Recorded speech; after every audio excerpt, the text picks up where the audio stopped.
The dinner rush at Marcello's always hit hardest on Thursdays. Wealthy Manhattanites poured through the doors, seeking perfectly al dente pasta and the kind of wine that required a second mortgage. I balanced 3 plates of ossobuco on my left arm, while scanning table numbers, my white blouse already clinging to my back despite the aggressive air conditioning. "Samantha, table 12 needs fresh parmesan," Rita called from the kitchen window, her weathered hands already grating another wedge before I could respond. I nodded, delivering the ossobuco to a couple who barely glanced up from their phones. 6 years of waitressing had taught me to be invisible when needed. Tips were better when you materialized, only to refill wine glasses and vanish before dessert arrived. My phone buzzed in my apron pocket. The babysitter. Again. "I'm really sorry, Sam, but I can't make it tonight. My daughter's running a fever and—" "It's fine, Monica. I hope she feels better." I hung up before she could offer more excuses. This was the 3rd cancellation in 2 weeks. I found Tyler in the back office where I'd left him 2 hours ago, his small frame hunched over construction paper and crayons. At 6 years old, he should have been home watching cartoons or playing with other kids. Instead, he sat in a cramped office that smelled of old receipts and industrial cleaner, carefully coloring inside the lines of a drawing only he understood. "Hey, buddy." I knelt beside him, brushing dark hair from his forehead. He didn't look up, didn't acknowledge my presence. Typical. "You doing okay back here?" Rita appeared in the doorway, drying her hands on her apron. The 60-year-old cook had worked at Marcello's longer than I'd been alive. He's been good as gold. "Drew me 3 pictures already." She gestured to papers taped on the wall beside the desk. "You go finish your shift. I'll keep an eye on him." Guilt twisted in my stomach. But what choice did I have? Rent was due in 5 days, and Tyler's occupational therapy cost more than my monthly grocery budget. I squeezed his shoulder gently. He tolerated the touch without flinching, which counted as progress. The VIP section occupied the back corner of Marcello's, separated from the main dining room by frosted glass panels and velvet curtains. 4 tables reserved for customers who dropped hundreds on single bottles of wine. Tonight, 2 tables were occupied. Table 7 held a man in his early 30s, dark hair impeccably styled, wearing a suit that probably cost several $1,000s. His companion was older, silver-haired, with the careful posture of someone who'd spent decades watching his back. They spoke in low tones over untouched plates of veal piccata. Table 9 seated 4 men in business attire, one clearly holding court while the others listened with the kind of attentiveness that suggested he controlled their paychecks. Brandon Wells. I recognized him from previous visits. Loud, demanding, and generous with tips when you laughed at his jokes. "More wine for table 9. Marco, the floor manager, handed me a bottle of Barolo. "And try to smile. Wells tips well." I pasted on my customer service expression and approached. Wells was mid-story, gesturing dramatically while his 3 companions chuckled on cue. "Gentlemen, your wine." I began pouring, starting with Wells. "Finally. Thought we'd die of thirst back here." Wells didn't look at me, just pushed his glass closer. "What took so long?" "My apologies, sir. We had a slight delay in the kitchen." "Delay?" He snorted. "You know what I pay for meals here? Delays shouldn't exist." I finished pouring in silence, years of practice keeping my expression neutral. Wells launched back into his story, something about acquiring waterfront properties in Brooklyn. His companions nodded along, occasionally interjecting questions that fed his ego. I retreated to check on my other tables, refilling water glasses and clearing appetizer plates. The rain that had threatened all evening finally arrived, drops spattering against the tall windows in irregular rhythms. The cozy atmosphere inside Marcello's intensified warm lighting reflecting off polished wood and white linens. 30 minutes later, Rita appeared at my elbow during a lull. "Tyler wants to show you something." I tried to keep him back there, but you know how he gets when he fixates. My stomach dropped. "Rita, I can't leave the floor right now. Just 2 minutes. He's really proud of this drawing." I glanced around. My tables were settled, meals delivered, wine glasses full. Marco was dealing with a complaint at table 3. 2 minutes wouldn't hurt. Tyler waited in the hallway leading to the kitchen, bouncing slightly on his toes while clutching a piece of construction paper. His blue eyes were bright with rare excitement, and he thrust the drawing toward me the moment I appeared. You made this for me? I took the paper, studying the careful lines. A house, 2 stick figures, a yellow sun. This is beautiful, Ty. Is this us? He didn't answer verbally, just pointed at the taller figure, then at me, then at himself. I love it so much. I crouched down, meeting him at eye level. Let's put it in my locker so it stays safe, okay? He nodded, that small gesture of agreement flooding me with warmth. Communication, even non-verbal, felt like winning the lottery. We walked toward the kitchen together, Tyler's small hand in mine. He was careful about touching, only accepting it when he initiated, or from people he trusted completely. The list was short. Me, Rita, his therapist on good days. The hallway was narrow, barely wide enough for servers carrying trays to pass each other. Tyler hugged the wall while I led him forward. We were 3 steps from the kitchen entrance, when a server burst through going the opposite direction, tray loaded with dirty dishes from table 9. Tyler startled, jerking backward. His elbow caught the edge of a service cart someone had left against the wall. The cart wobbled. A water pitcher sitting on top tipped, then fell. Glass shattered. Water spread across the tile floor in an expanding pool. Tyler froze, his breathing suddenly rapid and shallow. It's okay, buddy. It was an accident. I stepped between him and the mess, creating a barrier while a busboy rushed over with towels. You're okay. But Tyler wasn't okay. His hands flew to his ears, pressing hard against the sides of his head. His eyes squeezed shut, his small body beginning to rock. Sensory overload. The crash, the unexpected noise, the change in routine. All the therapy in the world couldn't always prevent meltdowns when the world became too much. Hey, I've got you. I knelt in the water, ignoring the cold seeping through my pants, and wrapped my arms around him. I've got you, Tyler. You're safe. He rocked harder, a low keening sound building in his throat. What the hell is going on out here? Brandon Wells stood at the entrance to the VIP section, his face flushed with wine and irritation. His 3 companions hovered behind him, looking uncomfortable. Marco appeared instantly, his practiced smile in place despite the panic in his eyes. My deepest apologies, Mr. Wells. A small accident. We'll have it cleaned up immediately. Wells's gaze fixed on Tyler, who was now humming loudly, hands still clamped over his ears while I tried desperately to calm him. Is that a kid? Wells stepped closer, his voice rising.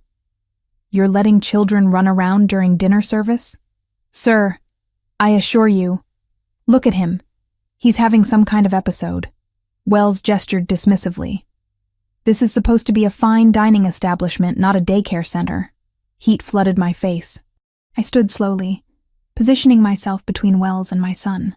He's 6 years old, and he had an accident. We're handling it. Wells' lip curled. Handling it? The kid's screeching like a... He stopped himself, but his expression completed the sentence. Tyler's humming grew louder, his rocking more violent. I'd seen this pattern before. We had maybe 90 seconds before he escalated into a full meltdown that could last an hour. I need to get him somewhere quiet, I said to Marco, abandoning any pretense of professional courtesy. Can you cover my tables? Of course, Sam. Go. I reached for Tyler, but Wells wasn't finished. You know what your problem is? He addressed me directly now, stepping close enough that I could smell expensive scotch on his breath. People like you bringing your defective kids into places they don't belong. There are facilities for that kind of thing. Institutions. The word hung in the air like poison. Something dark and cold settled in my chest. I'd faced ignorance before, had endured countless stares and whispered comments from strangers who didn't understand autism. But this naked cruelty, delivered with such casual venom, stole my breath. He's not defective. My voice came out steady despite the rage building behind my sternum. He's autistic. There's a difference. Right, autistic. Retarded. Whatever the politically correct term is these days. Wells waved his hand dismissively. Point is, the rest of us shouldn't have to deal with it while trying to enjoy a meal we're paying good money for. Tyler's keening crescendoed into a cry, his small hands hitting the sides of his head in distress. I abandoned Wells entirely, dropping to gather Tyler into my arms.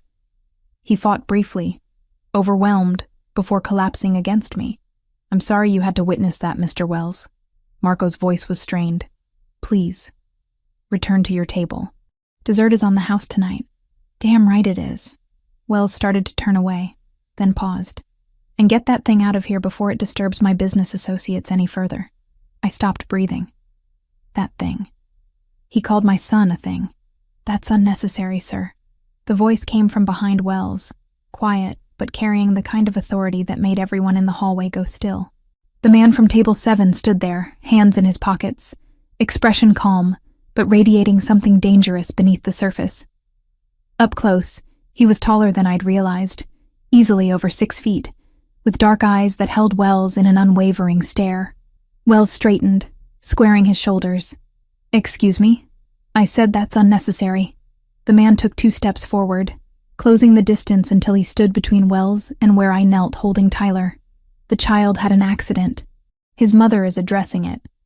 Your commentary adds nothing productive to the situation. Who the hell are you? Franco Ricchetti. He said it simply, like he was stating the weather. The effect on Wells was immediate. His face paled, bravado evaporating. Behind him, his 3 companions exchanged nervous glances. Mr. Ricchetti, I didn't realize... Wells stammered slightly. I was just... leaving. Franco completed the sentence. You were just leaving. I think your dinner is finished. Then it wasn't a suggestion. Wells seemed to understand this instinctively, nodding quickly. Of course. Yes. We were just about to ask for the check anyway. Marco will bring it to you. I suggest you settle your bill and depart. Franco's tone remained conversational, but something in it made the temperature drop. Immediately would be best. Wells practically fled back to his table, his companions scrambling after him. Marco hovered uncertainly, clearly unsure how to handle whatever dynamic was unfolding. Franco turned to me, and his expression softened fractionally. Is he all right? I held Tyler tighter, his crying diminishing to hiccuping sobs against my shoulder. He will be. Thank you for intervening. No thanks necessary. Franco glanced at Tyler, and something passed across his face. Pain, maybe. Recognition. I understand how difficult this can be. Before I could respond, he walked back to his table without another word. Marco helped me get Tyler to the office, where Rita already had a blanket and his favorite stuffed elephant waiting. Tyler gradually calmed, his breathing evening out as the quiet and familiar surroundings soothed his overloaded senses. You take your time, honey, Rita said, patting my shoulder. I'll watch your tables. 20 minutes passed before Tyler fell asleep, exhausted from the meltdown. I held him in the office chair, my uniform soaked with water and tears, and tried to process what had happened. Someone knocked softly on the doorframe. Marco stood there looking apologetic. Sam, Wells and his party left. But, the gentleman from table 7 wanted me to give you this. He held out a small envelope. He specifically said it's for you only. I took it, confused. Inside was $3,100 bills and a business card with just a phone number printed on it. No name, no company. Just 10 digits in elegant font. What is this? Marco shook his head. He settled his bill, asked who you were, then told me to make sure you got that. Said something about therapy not being cheap and everyone deserving help. Then he left. $3,000. More money than I made in a month. From a complete stranger who'd witnessed my son's meltdown and decided to... What? I stared at the bills, my mind unable to process the gesture. Who is he? I asked. Marco's expression turned careful. Franco Ricchetti. He owns several businesses in Manhattan. Restaurants, some real estate. He comes in maybe once a month. Always quiet. Always professional. He paused. There are rumors, but that's all they are. Rumors. The way he said it made clear what kind of rumors. The way Wells had recognized the name. The immediate deference and fear. I looked down at Tyler sleeping peacefully in my arms. Then at the money in my hand that could pay for 2 months of his therapy. Whatever Franco Ricchetti was, whatever he did, he'd stood up for my son when no one else had. And that gesture, that kindness from a stranger, felt more valuable than any amount of cash. I tucked the money carefully into my locker and finished my shift in a daze. Outside, the rain had stopped, leaving the streets wet and gleaming under streetlights. Tyler slept against my shoulder as I waited for a cab, his small hand clutching his drawing of our house. The business card stayed in my pocket, a mystery I wasn't sure I wanted to solve. 3 days passed before I worked up the courage to call the number on Tyler's therapy clinic. The receptionist who answered sounded confused when I asked about payment. "Mrs. Cooper, your son's account shows a credit of $45,000. 6 months of intensive therapy, fully covered. The payment came through 3 days ago from the Luca R. Foundation." I gripped my phone tighter, standing in my tiny kitchen while Tyler arranged his toy cars in precise rows on the living room floor. I didn't authorize any foundation to pay for his treatment. The foundation specializes in supporting families with special needs children. They contacted us directly, verified Tyler's enrollment, and processed the payment. It's all legitimate, I assure you. After I hung up, I stared at the business card Franco Ricchetti had left me. Just a phone number, no explanation. $45,000 was more than I made in a year before taxes. Nobody gave away that kind of money without wanting something in return. I spent my lunch break at the public library, searching for information about the Luca R. Foundation. The website was professional but sparse. Established 8 years ago, focused on providing financial support and resources to families caring for children with developmental disabilities. No photos of staff, no personal testimonials, just clinical descriptions of their mission. The foundation's main office was listed in Midtown. I checked my reflection in the library bathroom mirror, smoothing down my hair and wishing I'd worn something nicer than jeans and a faded sweater. Too late now. I had 2 hours before I needed to pick up Tyler from his afternoon session. The office occupied the 15th floor of a glass tower that made my apartment building look like a relic from another century. The elevator opened onto a reception area decorated in soothing neutrals, with framed photographs of children on the walls. Not glamour shots, but candid moments. A girl with Down syndrome laughing on a swing. A boy in a wheelchair painting at an easel. A toddler with thick glasses reaching for bubbles. "Can I help you?" The receptionist was young, professional, her smile practiced but genuine. "I'm looking for information about the foundation. My son received a grant, and I'd like to speak with someone about it." "Of course. May I have your name?" "Samantha Cooper." Her fingers flew across her keyboard, then her eyebrows rose slightly. "One moment, please." She picked up her phone, spoke quietly into it, then hung up. "Mr. Ricchetti will see you. 3rd door on your right." My stomach clenched. So he was here. I'd half hoped to gather information and leave without confronting him directly. The office was smaller than I expected, lined with bookshelves instead of the expensive art I'd imagined. Franco sat behind a desk covered in manila folders and grant applications, his suit jacket draped over his chair, sleeves rolled to his elbows. He looked up when I entered, and something flickered across his face. "Surprise, maybe. Mrs. Cooper. I wasn't expecting you to track me down quite so quickly." He stood, gesturing to the chairs facing his desk. "Please sit. I'm not here to thank you." I remained standing, holding my purse strap like a lifeline. "I'm here to understand why a stranger paid $45,000 for my son's therapy. Because he needs it. And you couldn't afford it." Franco's directness caught me off guard. "The foundation exists to help families exactly like yours. You don't know anything about my family. I know you're a widow working double shifts at Marcello's. I know your son is 6 years old and has autism. I know you're drowning in medical bills and you haven't bought yourself new shoes in 2 years. He paused, watching my reaction. "I know that 3 nights ago, a grown man called your child defective, and you stood there protecting him while your world fell apart." Heat flooded my cheeks, anger and embarrassment mixing. "You investigated me. The foundation investigates all grant recipients. We need to verify that funds go to families who genuinely need assistance." He moved around the desk, leaning against its edge. "But yes, in this case I took a personal interest." "Why?" The question burst out sharper than intended. "Because you feel guilty? Because you want to play hero?" Something dark crossed his face, pain surfacing before he controlled it. "Because 17 years ago, my younger brother threw himself off a bridge after being bullied his entire life for having Down syndrome. Because I was 19 years old and too consumed with family business to notice how much he was suffering. Because I've spent nearly 2 decades trying to figure out how to make that right. and writing checks is the only thing I know how to do. The raw honesty in his voice stole my breath.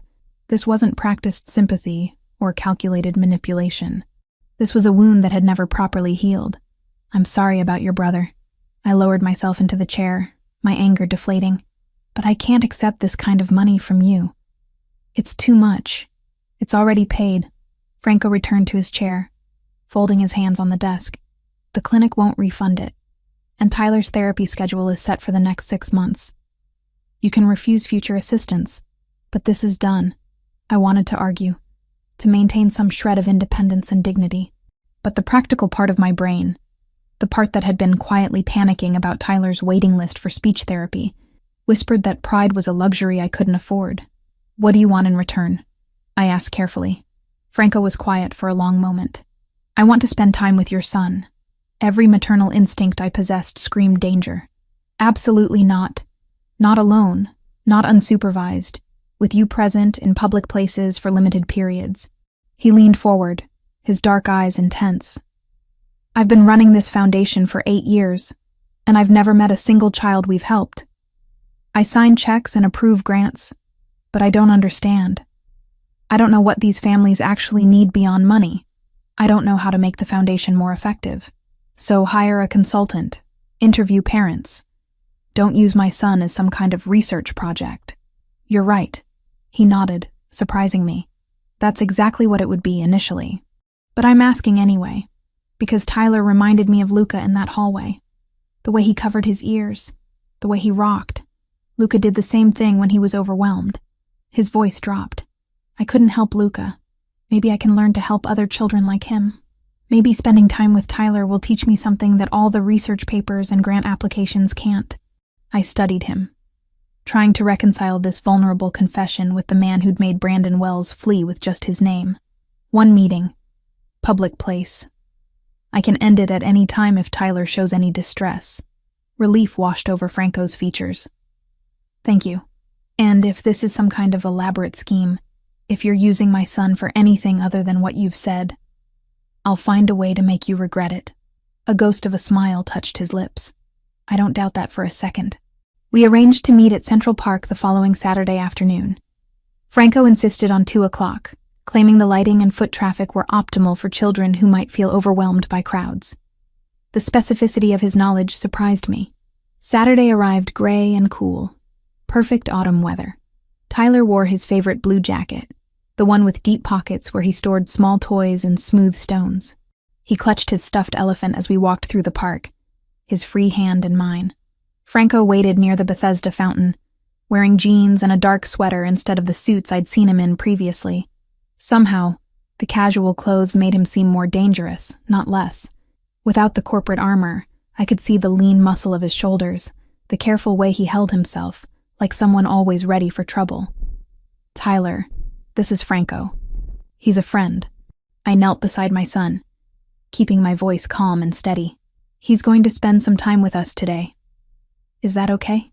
Tyler didn't respond verbally, just studied Franco with his careful, evaluating gaze. Children with autism often notice details others missed. Whatever Tyler saw in Franco's face must have satisfied him, because he didn't retreat behind me like he did with most strangers.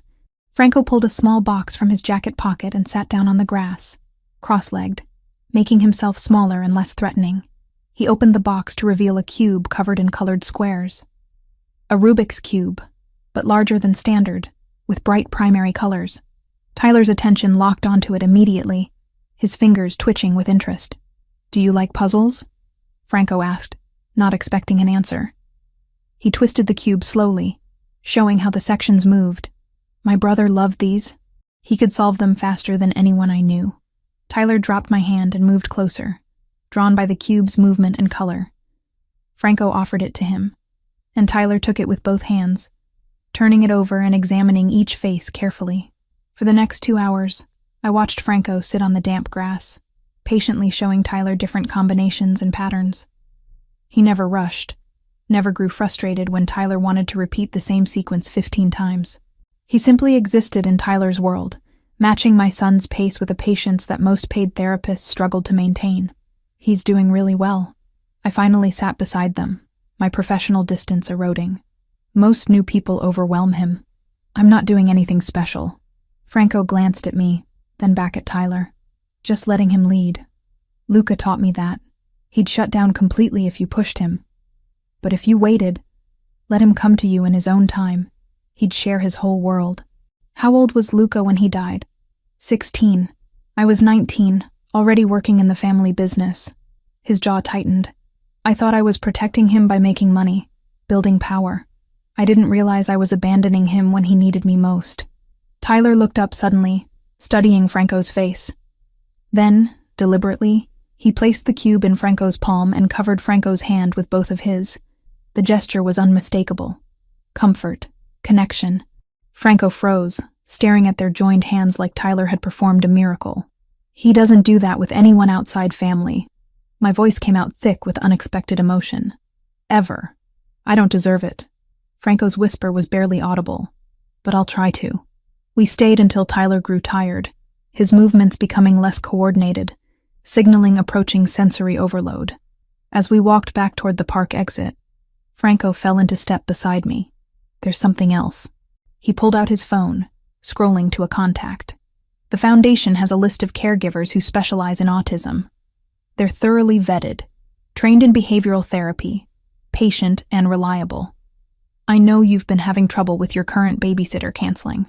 My defenses rose automatically. I can't afford specialized care. The foundation covers it, part of family support services. We provide up to 20 hours per week of respite care for parents. It was too perfect, too convenient. Why didn't you mention this 3 days ago when we talked? Because I needed to see if I could actually do this, if I could spend time with a child like Luca without falling apart. He stopped walking, his expression serious. I meant what I said, Samantha. I want to learn. Tyler's teaching me things I didn't understand before, and it's only been 2 hours. If you'll allow it, I'd like to do this again. Once a week, same time, same place. You set all the boundaries. Tyler tugged my hand, ready to go home. I looked between my son and the man who'd somehow managed to connect with him in a single afternoon. Once a week. I agreed carefully. We'll see how it goes. Franco's smile transformed his entire face, making him look younger, less burdened. Thank you. That evening, a woman named Patricia called about the caregiver position. She had 15 years of experience with autistic children, references from 4 families, and certification in applied behavior analysis. She could start Monday if I wanted. I wanted, desperately. But accepting felt like another step deeper into whatever arrangement I'd made with Franco Ricchetti. Another thread tying us together in ways I didn't fully understand yet. Tyler brought me his drawing pad before bed, showing me a new picture.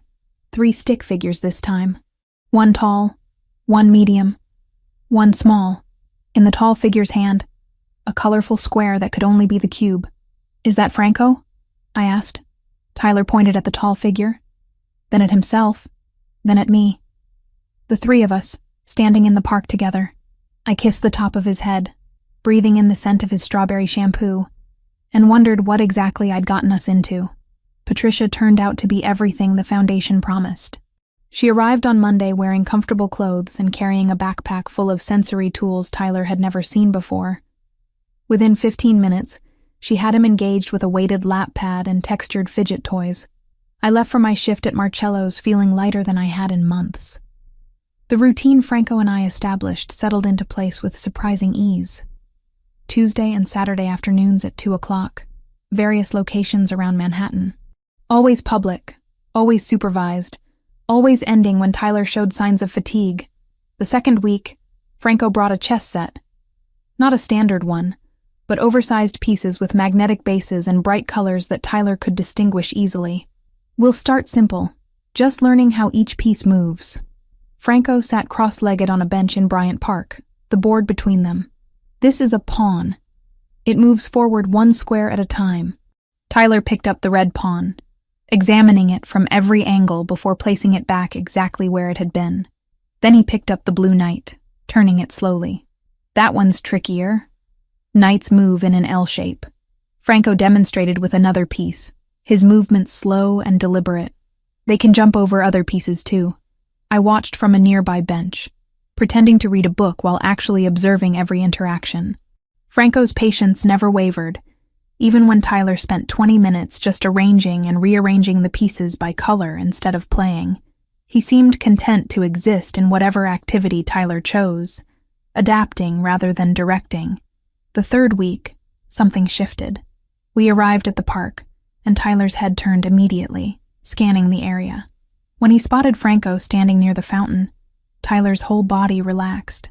He pulled away from my hand and walked directly to Franco, holding up the small notebook he carried everywhere. Franco knelt down, accepting the notebook Tyler offered. Inside were drawings, dozens of them, chess pieces in various arrangements, the Rubik's Cube from different angles, and on the last page, a stick figure with dark hair holding a chess piece. "You drew me." Franco's voice was thick with emotion he didn't bother hiding. "This is incredible, Tyler."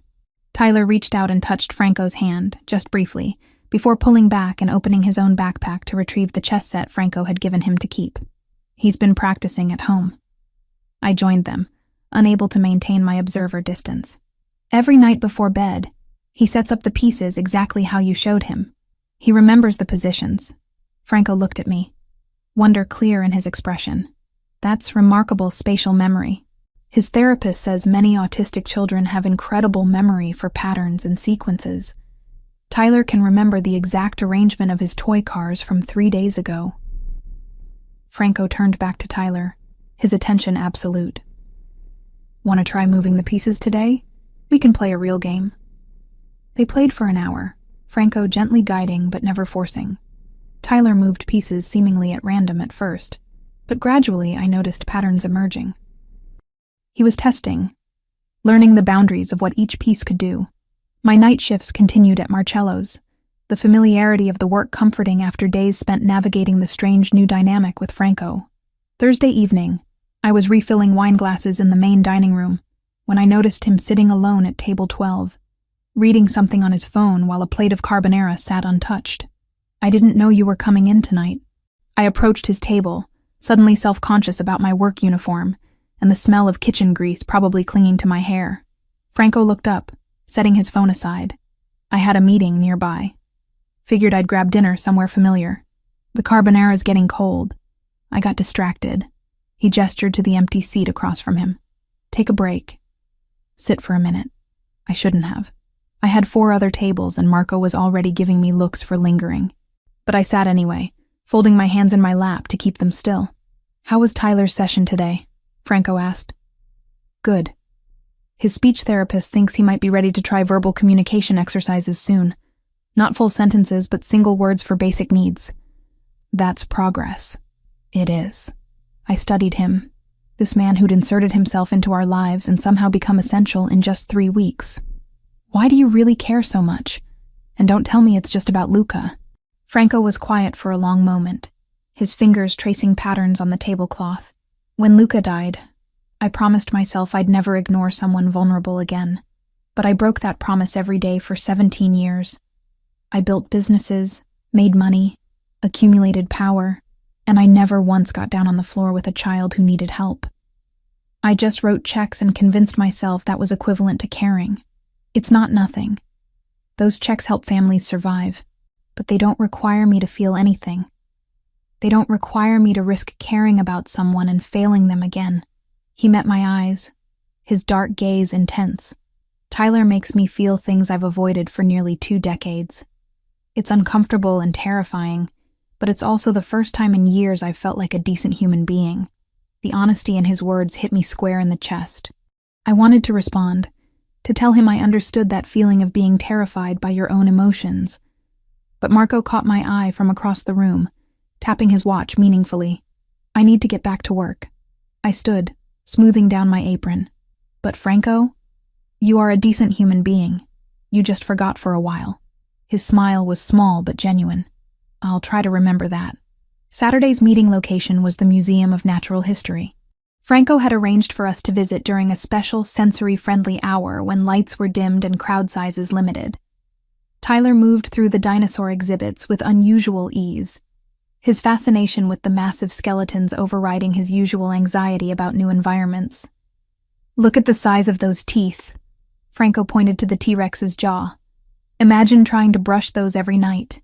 It was such an absurd comment that I laughed out loud, the sound echoing in the vast hall. Tyler looked at me, startled by the noise, then at Franco, then back at me. Something that might have been amusement flickered across his small face. We spent 2 hours wandering the exhibits, Franco providing a running commentary that was equal parts educational and ridiculous. Tyler didn't respond verbally, but his attention never wavered, his small hand finding Franco's at one point when the crowd near the meteorite display grew unexpectedly large. He trusts you. I watched them examine a display of fossils together. That's not something he gives easily. The feeling's mutual. Franco glanced at me over Tyler's head. I trust him too. And you. The words settled between us, weighted with implications neither of us was ready to address directly. We were leaving through the gift shop when everything fell apart. Tyler had been fine all morning, his anxiety managed by the controlled environment and predictable routine, but the gift shop was chaos. Too many people, too many sounds, fluorescent lights blazing overhead, and music playing from hidden speakers. Tyler's hands flew to his ears, his breathing instantly rapid and shallow. I recognized the warning signs immediately. We need to leave. Now. I tried to steer him toward the exit, but he'd already locked up, his body going rigid with sensory overload. People were starting to stare. A woman pulled her daughter away from us, as if autism might be contagious. A man in an expensive coat made an annoyed sound, forced to walk around us where Tyler had frozen in the middle of the aisle. I've got him. Franco's voice was calm, controlled. He knelt beside Tyler, not touching yet. Tyler, look at me. Can you look at me? Tyler's eyes were squeezed shut, his keening growing louder.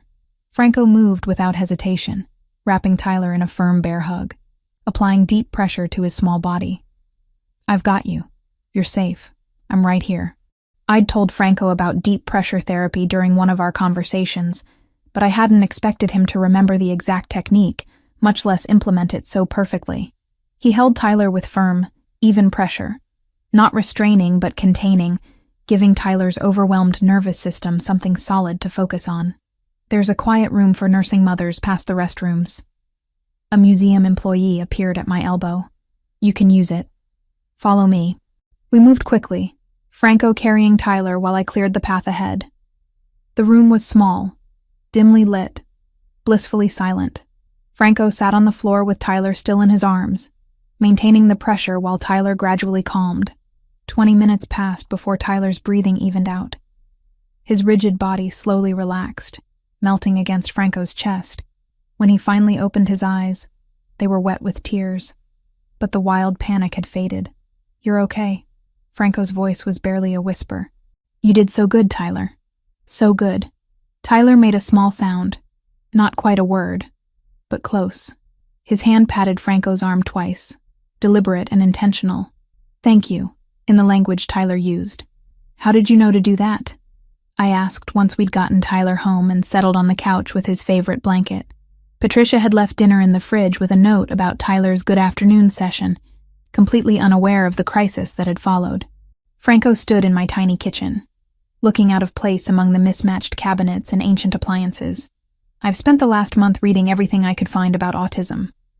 Books, research papers, parent forums, therapy guides. I needed to understand. You studied. Obsessively. He turned to face me. I told you, Samantha. I'm not going to fail another child because I didn't bother to learn what they needed. The intensity of his commitment should have intimidated me. Instead, it kindled something warm and dangerous in my chest. I stepped closer, drawn by a force I couldn't name. You're not what I expected. What did you expect? Someone colder, more calculating. Not someone who spends his free time memorizing sensory integration techniques. Franco's dark eyes held mine. People aren't just one thing. I can be both. The moment stretched between us, charged with possibility. Then Tyler called out from the living room, needing me, and the spell broke. Franco left shortly after, but the warmth of his presence lingered in my small apartment like smoke. It wasn't until Tuesday that I noticed the man. Medium height, average build, wearing jeans and a jacket that could belong to anyone. He stood across the street from Tyler's therapy clinic, watching the entrance with casual intensity. When we emerged an hour later, he was gone. Wednesday, I saw him again. Different location, different clothes, same careful distance. Thursday, he was outside Marcello's when my shift ended at midnight. I called Franco before I could talk myself out of it. He answered on the second ring. There's someone following me. No preamble, no small talk. I've seen him 3 times this week. Is this your doing? Silence. Then, yes. The confirmation knocked the breath from my lungs. You're having me surveilled. I'm keeping you safe. Franco's voice was matter of fact. You and Tyler. My association with you, even innocent, makes you potential targets. I couldn't live with myself if something happened because I was careless. You had no right to make that decision for me. You're right, I didn't. But I made it anyway. And I won't apologize for it. He paused. The man you've noticed is Paul. Former Secret Service, highly trained, completely trustworthy. There are 2 others you haven't spotted. They'll maintain distance unless a threat presents itself. I should have been furious. Should have told him to call off his people and stay away from us. But a part of me, the part that had been terrified walking home alone at night for years, felt relief mixed with the anger. If I accept this, I have conditions. Name them. They stay invisible. No interference in my daily life. I maintain complete autonomy over every decision regarding Tyler and myself. I took a breath. And the second there's a real threat, the second I think Tyler is in actual danger because of you, I disappear. You'll never find us again. Understood. Anything else? Stop making decisions for me. If something affects us, you tell me first. Even if you think I won't like it. Deal. He sounded almost relieved. Samantha, thank you. For what? For not running. Most people would have. I hung up without responding, staring at my reflection in the dark window. Who was I becoming, accepting surveillance and danger as the price of whatever this was developing between us? 2 blocks away, in an office with a view of the river, Brandon Wells spread photographs across his desk. Samantha leaving work, Tyler at therapy, Franco at the park with both of them. The private investigator had been thorough, documenting every interaction over the past 3 weeks. You're sure about the woman's identity? Wells asked. Samantha Cooper, 28 widow, works at Marcello's. Ricchetti's been spending significant time with her and the kid. There's definitely something personal there. Wells smiled, the expression cold and calculated. Ricchetti had humiliated him publicly, made him look weak in front of important business associates. That kind of disrespect demanded response, and Wells had finally found the perfect angle. He wouldn't touch the woman or her disabled brat. That would be too obvious. Instead, he'd destroy Franco Ricchetti using every tool at his disposal. The contacts, the political leverage, the connections with organizations that made even Mafia Bosses nervous. Keep documenting everything. Wells pushed the photographs back toward the investigator. I want to know everyone Ricchetti associates with, every business he owns, every transaction he makes. We're going to take him apart piece by piece. The investigator gathered the photos and left. Wells poured himself 3 fingers of scotch and raised the glass toward the window, toasting his own reflection. To revenge, he murmured. And to teaching arrogant criminals that some people can't be pushed around. 6 weeks had transformed everything and nothing. Franco still met us twice a week, still brought puzzles and chess pieces, still sat on park benches teaching Tyler patterns that most adults couldn't master. But something had shifted beneath the surface, a current pulling us toward deeper water neither of us acknowledged aloud. I'd like to invite you both to dinner. Franco made the offer on a Tuesday afternoon, while Tyler arranged magnetic tiles into elaborate geometric structures. At my place, nothing formal, just a meal. I should have said no. Accepting felt like crossing a line we'd carefully avoided. But Tyler looked up at Franco's words, his blue eyes bright with interest, and I found myself nodding before caution could override instinct. Saturday evening, 6 o'clock. I'll send a car. We can take the subway. Samantha.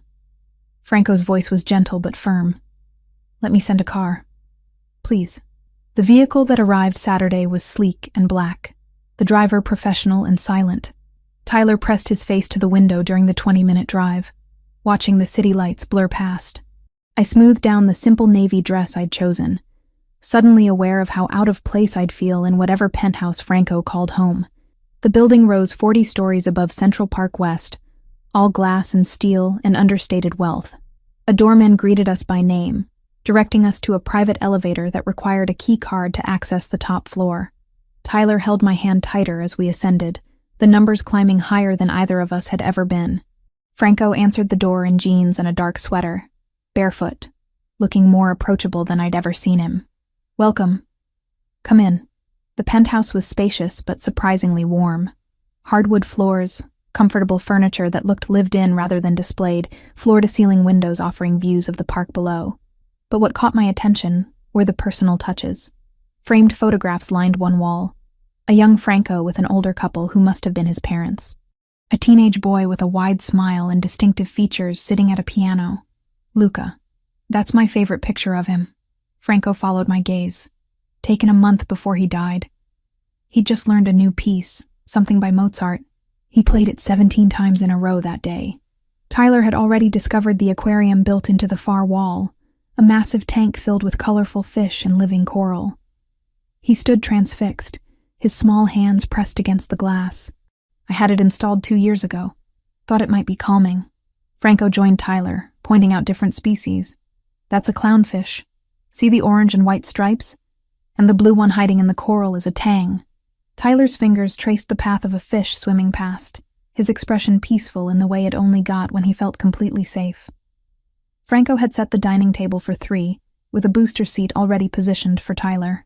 The kitchen smelled incredible. Garlic and cheese and something rich I couldn't identify. "You actually cooked?" I watched him move through the kitchen with practiced ease, draining pasta and adjusting heat on the stove. "Cacio e pepe, my mother's recipe. She insisted I learn before I left home. Said no son of hers would starve because he couldn't boil water." He plated the pasta with careful precision. "I haven't made it in years. Forgot how much I missed it." The meal was simple and perfect. Tyler ate more than usual, the familiar environment, and Franco's presence easing his typical mealtime anxiety. We talked about small things. Tyler's progress in therapy, a new book about pattern recognition Franco had ordered, the upcoming renovation of the park's playground. After dinner, Tyler explored the guest room Franco had prepared, complete with soft lighting and a weighted blanket. Within 30 minutes, he'd fallen asleep on the bed, his stuffed elephant tucked under one arm. "He's out." I returned to find Franco on the terrace, 2 glasses of red wine already poured. This happens when he feels secure somewhere. His body finally lets him rest. Good. He should feel safe here. Franco handed me a glass, gesturing to the lounge chairs positioned to face the park. "You both should." The October air was cool, but not cold, the city sprawling below us in a carpet of lights. I sipped the wine, letting the silence stretch comfortably between us. "Can I ask you something?" I finally spoke, my voice quiet. "What happened to your family after Luca died? You mentioned your brother, but never anyone else." Franco stared into his wine, the amber liquid catching the light from inside. "My mother never recovered. She blamed herself. Spent 2 years in a depression so deep she barely left her room. When she finally did leave, it was in a casket. Heart attack, the doctor said. But I think she just gave up. Decided living without Luca wasn't worth the effort." The rawness in his voice made my chest ache. "And your father?" Threw himself into the family business with a violence he'd never shown before. Every negotiation became a war, every competitor an enemy to be destroyed.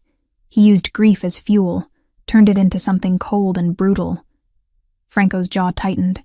I was 21, suddenly responsible for operations I barely understood, trying to channel the same rage my father had because it was easier than feeling the loss. I became exactly like him, ruthless, efficient, empty. "You're not empty now." "No. But I was for a very long time." He turned to look at me, his dark eyes holding mine. "Tyler reminded me what it feels like to care about something beyond power and money. You both did." The intensity of his gaze made my pulse quicken. I looked away, focusing on the park below. I understand using work to avoid feeling things. After Anthony died, I threw myself into providing for Tyler. Every shift, every extra hour, it was easier than sitting still long enough to process what I'd lost. "How did it happen, if you don't mind me asking?" "Construction accident. Scaffolding collapse on a high-rise in Queens." He was 40 feet up when the supports failed. The words came easier now. 6 years of distance softening the sharp edges. I was 8 months pregnant. Felt the contraction start while the hospital chaplain was still explaining that Anthony didn't survive the fall. Tyler came 7 weeks early, barely 4 pounds, spent his first month in the NICU. Franco reached across the space between our chairs, his hand finding mine. The contact was warm, solid, grounding. The autism diagnosis came when he was 2. I'd suspected before then, but having it confirmed felt like another loss somehow. Not of Tyler, but of the future I'd imagined. The one where Anthony taught our son to ride a bike and play catch. Where Tyler had friends and birthday parties and all the normal milestones. I paused. The guilt I'd carried for years rising in my throat. I blamed myself for a long time. Thought maybe the stress of losing Anthony while pregnant had damaged something. Rationally, I know that's not how autism works. Emotionally, I've never fully forgiven myself for not being strong enough to protect him. Samantha. Franco's grip on my hand tightened. You're one of the strongest people I've ever met. Tyler's lucky to have you as his mother. Some days I'm not sure he'd agree. Some days I feel like I'm failing him constantly. You're not. Trust me on that. He stood, pulling me gently to my feet until we were standing close together, the city lights casting shadows across his face. You're giving him exactly what he needs. Love. Patience. Acceptance. That's more than most children ever receive. The air between us changed, charged with something we'd both been avoiding. Franco's hand rose slowly, his fingers brushing my cheek with a tenderness that made my breath catch. His other hand found my waist, drawing me closer until barely any space remained. I should kiss you right now. His voice was rough, barely above a whisper. I've wanted to for weeks. Then why don't you? The words escaped before I could stop them. Because when I do, I need you to be absolutely certain it's what you want. Not gratitude for helping Tyler. Not obligation because I've paid for things. Just you, choosing me. Because you want this as much as I do. His hands framed my face, thumbs tracing my cheekbones, while his eyes searched mine for answers to questions he hadn't asked aloud. I could feel his breath, smell the wine and something else uniquely him, every nerve in my body screaming to close the final distance. Instead, he stepped back, releasing me with visible effort. Ask me again when you're sure. When there's no doubt in your mind. The loss of his warmth left me unsteady. I wanted to argue, to tell him I was sure right now. But part of me recognized the wisdom in his restraint. Whatever this was between us, it deserved to be built on certainty rather than moment's impulse. I left him on the terrace and checked on Tyler, who slept peacefully in the guest room. When I returned, Franco stood at the windows with his phone pressed to his ear, his posture rigid with tension. When did this start? He listened intently, his free hand curling into a fist. Anonymous tips. Of course. How detailed are we talking? More listening. No, don't try to handle this alone. I'll have Joseph contact you first thing tomorrow. We need a full legal team assembled by Monday. He ended the call and stood motionless for several seconds before acknowledging my presence. What's wrong? That was my attorney, Lauren Mitchell. The FBI has initiated a formal investigation into my business operations. Money laundering, tax evasion, racketeering. Based on anonymous tips that included internal financial records someone shouldn't have access to. The implications settled over me like ice water. Someone's setting you up. Someone's declaring war. Franco's voice was calm, but anger simmered beneath the surface, and they were smart about it. The discrepancies they've planted are subtle, believable. This isn't going to disappear with a few phone calls. I thought about the surveillance, the careful distance Franco maintained from anything illegal around me and Tyler, the way he'd built walls between his legitimate businesses and whatever else he did. Someone had studied him carefully, found the exact pressure point to exploit. What happens now? Now I fight. Legally, through channels the right way. He turned to face me, exhaustion evident in the lines around his eyes. But this is exactly what I was afraid of. My world touching yours, bringing danger you didn't ask for. We are not in danger from an FBI investigation. You're not. But you're associated with me, and that association will be scrutinized. Your finances, your background, Everywhere you go, everyone you talk to, they'll turn your life inside out looking for leverage. He moved closer, his expression serious. I can end this right now. Stop seeing you and Tyler. Remove myself from your lives completely. You be clear of whatever's coming. The offer should have tempted me. Should have been the escape I needed from complications I'd never wanted. Instead, it felt like losing something I'd only just begun to recognize as essential. Is that what you want? No. But what I want doesn't matter if it puts you and Tyler at risk. I closed the distance between us, reaching up to touch his face the way he'd touched mine minutes earlier. Then let me decide what risks I'm willing to take. You don't get to make that choice for me. His eyes searched mine, looking for certainty he'd demanded I have. This could get ugly, Samantha. Really ugly. I've survived ugly before. I'm still standing. I let my hand drop. But I need you to promise me something. You fight this the right way, like you said. No shortcuts, no violence, no reverting to whoever you used to be. Because that's the man I won't accept around my son. Franco nodded slowly. I promise. No matter what happens, I won't become that person again. It felt like sealing an agreement neither of us fully understood yet, but one that would define everything that came after. 2 weeks after the FBI investigation began, Franco's world started crumbling in slow motion. I didn't know this at the time. He'd become expert at compartmentalizing, showing up for our scheduled meetings with Tyler as if nothing had changed. Tuesday afternoons at the park, Saturday mornings at various museums. Always patient, always present, never letting the weight he carried show. I should have noticed the tension in his shoulders, the way he checked his phone more frequently, the dark circles under his eyes that no amount of sleep could erase. But I was too focused on Tyler's progress, on the way my son had started attempting single words during therapy, to see the storm gathering around the man who'd become central to both our lives. The first crack appeared when Franco canceled our Tuesday meeting. A text message, brief and apologetic. Business emergency. We'll reschedule soon. Sorry. Tyler spent that afternoon confused and agitated, checking the window every 10 minutes as if Franco might still appear. I tried distracting him with the chess set, but he pushed it away, retreating to his room with his stuffed elephant. Thursday brought another cancellation. This time, no explanation at all. Just, can't make Saturday. Talk soon. Something was wrong. Franco had never missed a meeting without detailed explanation, had never been dismissive or vague. I considered calling him, demanding answers, but pride kept my phone in my pocket. If he wanted distance, I'd give it to him. Friday evening, I worked the dinner shift at Marcello's. The restaurant was packed, every table full, the kitchen running behind on orders. I was refilling water glasses at table 8 when I heard his name from the bar television. Federal investigation into alleged organized crime figure Franco Ricchetti has expanded to include multiple business holdings across Manhattan. Sources close to the investigation suggest evidence of systematic money laundering through legitimate real estate ventures and restaurant chains.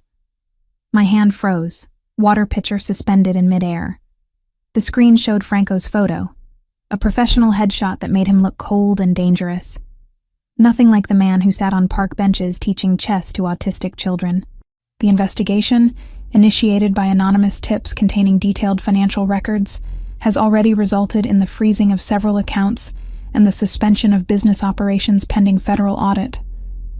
The reporter continued, but I couldn't process the words over the rushing sound in my ears. Franco had known this was coming. Had known for 2 weeks while pretending everything was fine, while showing up to play with Tyler as if his entire life wasn't being dismantled by federal investigators. He'd lied to me, not directly, but through omission, which felt worse somehow. I finished my shift on autopilot, serving meals and clearing plates while my mind spun through implications. The investigation, the money he'd spent on Tyler's therapy, the foundation, the surveillance he'd placed on us. How much of it was connected to whatever illegal activities he'd built his empire on? Rita found me in the walk-in freezer an hour before closing, supposedly checking inventory, but really just standing in the cold trying to numb the hurt spreading through my chest. You saw the news. It wasn't a question. Rita always knew everything. He didn't tell me. Knew for weeks and didn't say a word. Maybe he was trying to protect you. Keep you separate from the mess. I don't need protection. I need honesty. I slammed a clipboard onto the shelf harder than necessary. I told him that was my condition for accepting any of this, and he agreed. Then maybe you should tell him how you feel instead of hiding in a freezer. Rita was right, but confronting Franco required courage I wasn't sure I possessed. What if he pushed me away completely? What if this investigation meant he couldn't be part of Tyler's life anymore? My son had finally connected with someone, had started showing affection and trust to another human being, and losing that might set his progress back months. But living with deception wasn't an option either. I'd built my life on being Tyler's advocate, on demanding transparency from doctors and therapists and school administrators. I couldn't accept less from Franco just because the stakes felt higher. I left work at 11, took the subway to Tyler's babysitter Patricia's apartment to pick him up. He was already asleep, exhausted from a full day of activities. Patricia helped me get him into a cab without waking him, his small body warm and heavy against my shoulder. The cab driver asked for an address. I gave him Franco's building on Central Park West without letting myself overthink the decision. The doorman recognized me from our dinner 2 weeks ago. "Good evening, Mrs. Cooper. Shall I call up to Mr. Ricchetti?" "Please." I waited in the lobby, Tyler's weight grounding me while my heart hammered against my ribs. The doorman spoke quietly into his phone, then nodded. "He says to send you up." The elevator ride felt longer this time, Tyler growing heavier with each passing floor. When the doors opened, Franco stood waiting in his doorway, still dressed in a suit despite the late hour, his expression carefully neutral. "Samantha, I wasn't expecting you." "I know." I walked past him into the penthouse, moving directly to the guest room where I laid Tyler on the bed, covering him with the weighted blanket Franco kept there. My son didn't stir, secure in sleep. When I returned to the living room, Franco stood by the windows, hands in his pockets, looking out at the city lights. His reflection in the glass showed exhaustion I'd never seen before, defeat pulling at his features. I saw the news. I kept my voice level, refusing to let emotion derail what I needed to say. The investigation, the frozen accounts, all of it. And I realized you've known for 2 weeks while pretending everything was normal. I was trying to keep you out of it. By lying to me? The words came out sharper than intended. By breaking the one condition I gave you for letting you into our lives? Franco turned to face me, and the rawness in his expression stole my breath. I wasn't lying. I was protecting you from information that could make you legally complicit. The less you knew, the safer you were. That's not your decision to make. I moved closer, forcing him to maintain eye contact. I'm not a child who needs shielding from difficult truths. I'm a grown woman who survived widowhood, poverty, and raising a disabled child alone. I can handle reality, Franco. What I can't handle is being treated like I'm too fragile for honesty. You're right. He ran a hand through his hair, disheveling the perfect styling. I was wrong to keep this from you. He stopped, jaw clenching. I was terrified of losing you and Tyler. Terrified that if you knew how bad this was, you'd disappear before I could fix it. How bad is it? Franco walked to the bar, poured himself 2 fingers of whiskey, drained half the glass before answering. Multiple federal agencies are investigating every business I own. They've frozen 12 accounts totaling $8 million. 3 of my legitimate restaurants have been shut down pending audit. Someone planted evidence of money laundering in my financial records, subtle discrepancies that look real to forensic accountants. Who did this? I have suspicions, but no proof. Brandon Wells has the connections and the motivation. He's friends with politicians who can pressure federal agencies, has business ties to organizations that could provide the kind of detailed intelligence needed to set this up. Franco finished his drink, set the glass down with deliberate control. He's destroying me systematically, legally in ways I can't fight with the methods I used to rely on. What methods? The question hung between us, loaded with implications we both understood. Franco's dark eyes held mine, and I saw the internal war playing across his features. Truth or comfortable fiction? Safety or honesty? Violence, intimidation, making problems disappear permanently. His voice was flat, factual. That's who I was for most of my adult life. Someone who solved conflicts by being more dangerous than anyone who challenged me. I should have been shocked, horrified. But I'd known, somewhere deep down, Exactly who Franco Ricchetti was before he'd decided to change. The fact that he was admitting it now, trusting me with the darkest parts of himself, mattered more than the confession itself. And now I'm trying to be someone different. Someone who deserves to be around your son. Someone who fights battles through lawyers and legal channels, even when every instinct screams to handle this the old way. He moved closer, stopping just outside my personal space. But I'm failing, Samantha. My organization is fracturing. People who respected me think I'm weak now. The investigation is costing me allies, money, reputation. And I can't make it stop without becoming the person I swore I wouldn't be anymore. The vulnerability in his admission cracked something open in my chest. This wasn't the controlled, confident man who'd stood up to Brandon Wells in a restaurant hallway. This was someone barely holding together, caught between the person he'd been and the person he wanted to become. I'm going to stay. The words came out steady, certain, but only if you promise me complete honesty from this point forward. Every development in this investigation, every threat, every decision that affects us. You don't get to decide what I can handle anymore. That's my choice, not yours. Relief flooded Franco's face so intensely it was almost painful to witness. I promise. No more secrets. No more protection through ignorance. You'll know everything. Good. I started to turn away, then stopped. And Franco? I'm staying not because I think you're perfect or redeemed or any of that romantic nonsense. I'm staying because Tyler has made more progress with you in 2 months than he made in the previous year. Because you've shown him patience and acceptance that most people can't manage. Whatever you were before doesn't matter as much as who you're trying to be now. He closed the distance between us, his hand cupping my face with the same gentle reverence he'd shown at dinner 2 weeks ago. What if trying isn't sufficient? What if I lose everything? Then you'll rebuild. People do it every day. I let myself lean into his touch briefly before stepping back.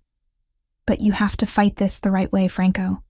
No shortcuts, no violence, no matter how tempting. Because the second you go back to being that person, I'm gone. I understand. A knock on the door interrupted whatever else might have been said. Franco tensed immediately, his entire demeanor shifting to something harder, more alert. He checked the security screen beside the door, then relaxed fractionally. It's Joseph, my consigliere. The man who entered was silver-haired, late 50s, with the kind of presence that suggested he'd seen and survived things most people couldn't imagine. His eyes swept the room, cataloging my presence with professional assessment before focusing on Franco. We need to talk. Now. Joseph's voice carried urgency that made my stomach clench. The situation has escalated. Samantha should hear this. Franco gestured for me to stay. No more secrets, remember? Joseph's eyebrows rose, but he nodded. Wells leaked information to 3 major news networks. By tomorrow morning, your name will be connected to every unsolved organized crime case in the past decade. True or not, the coverage will be devastating. Let him. We'll issue statements through Lauren, correct the record where we can. That's not all. Joseph pulled out his phone, showing a document that meant nothing to me, but clearly meant everything to Franco based on his expression. He's been meeting with representatives from the Yakuza Yamaguchi. They've been trying to expand operations in New York for years. Wells is offering them information about your territory, your operations, your weaknesses, in exchange for their help destroying you completely. The temperature in the room seemed to drop. Franco's hands curled into fists at his sides, his jaw so tight I could see muscle jumping beneath his skin. When did you confirm this? 3 hours ago. I've had people watching Wells since the investigation started. Joseph pocketed his phone, his expression grim.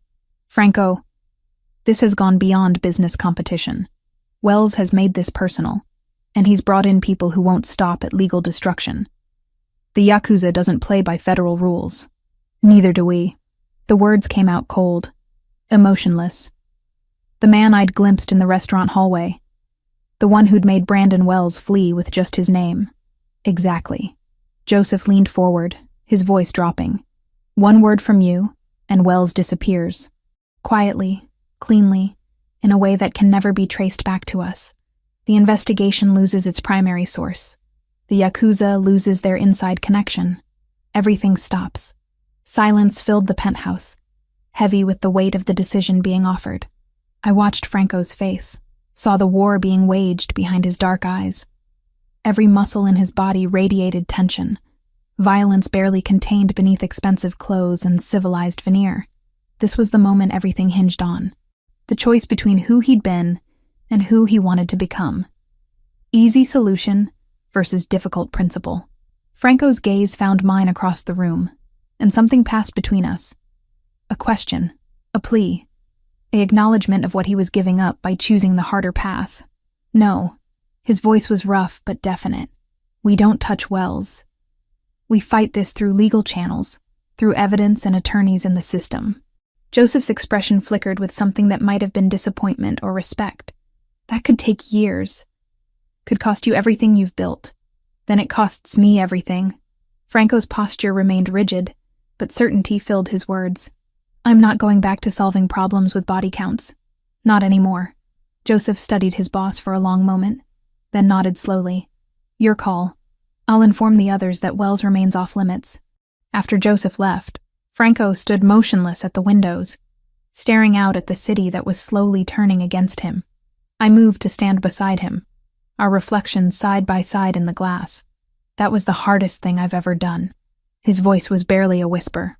Every instinct I have screamed to take Joseph's offer, but you didn't. That's what matters. Is it? What if choosing principle over pragmatism destroys everything? I reached for his hand, lacing our fingers together. Then we figure out what comes next. Together. The crisis exploded on a Wednesday morning in a warehouse Franco hadn't used for legitimate meetings in over 3 years. He'd called the gathering himself, knowing what it meant to summon his captains to this particular location.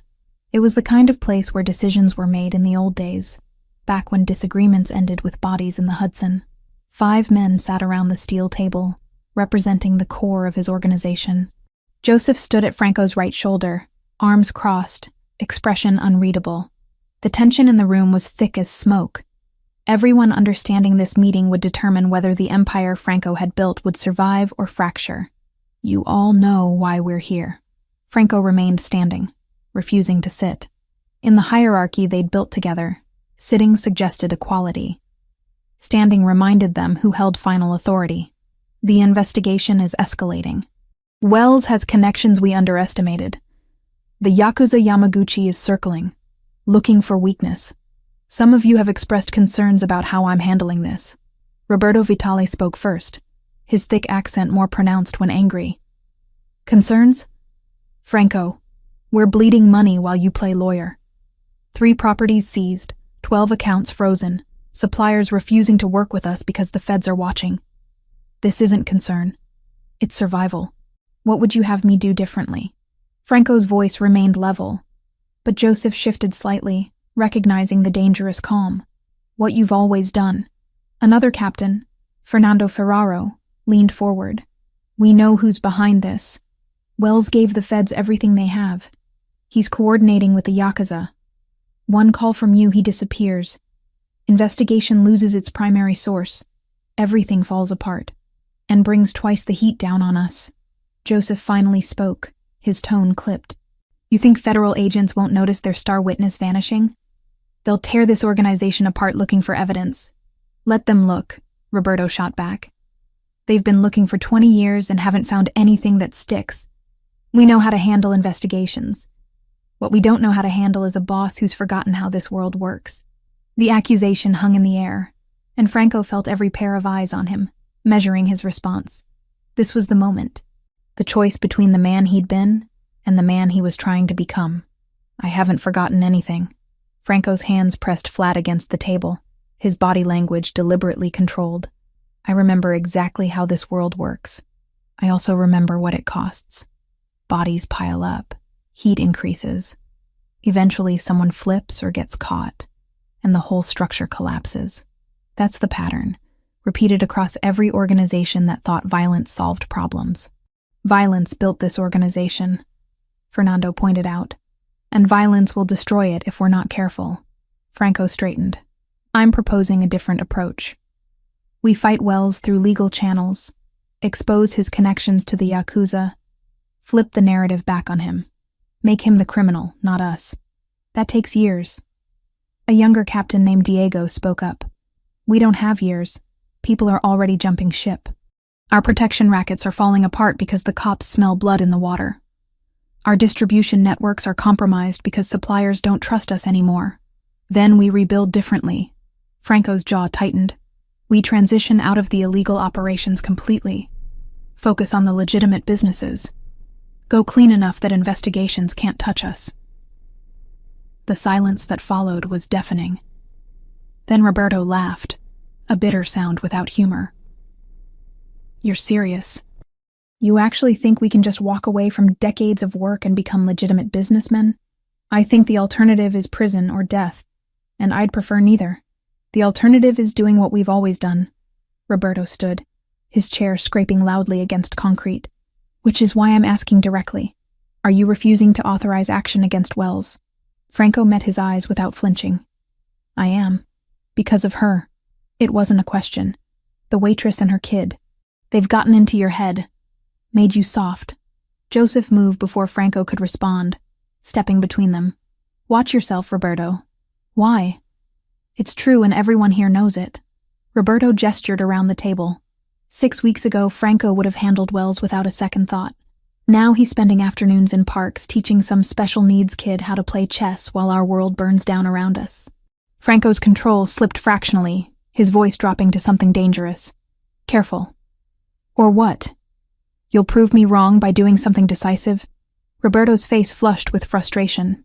We followed you because you were strong. Because you made hard calls without hesitation. Now you hesitate about everything. And it's killing us. 2 other captains nodded agreement. And Franco registered the split happening in real time.